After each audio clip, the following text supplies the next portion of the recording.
তোমরা কি খেয়াল করেছ একটি গাছের চারা কিভাবে ধীরে ধীরে প্রকাণ্ড একটা বৃক্ষে পরিণত হয়, অথবা একটি হাতির বাচ্চা কিভাবে বিশাল আকার হাতিতে পরিণত হয়?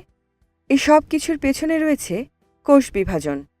হাতির কোষগুলো বিভাজিত হয়ে হাতির বাচ্চা থেকে বিশাল আকৃতির হাতিতে পরিণত হয়।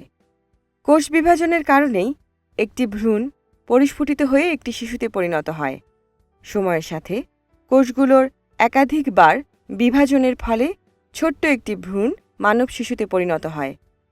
জনন কোষ বিভাজনের মাধ্যমে জীবের বংশগতির ধারা অব্যাহত থাকে। আবার কখনো আমরা আঘাত পেলে যেসব কোষ ক্ষতিগ্রস্ত হয় সেগুলো কোষ বিভাজনের মাধ্যমে সেরে ওঠে। তবে জীবদেহে যদি অনিয়ন্ত্রিত কোষ বিভাজন হয় তখন কিন্তু সেটা জীবের জন্য ক্ষতির কারণ হয়ে দাঁড়ায়। যেমন শরীরে অস্বাভাবিক কোষ বিভাজনের কারণে মানুষের দেহে ক্যান্সার বা টিউমার হতে পারে।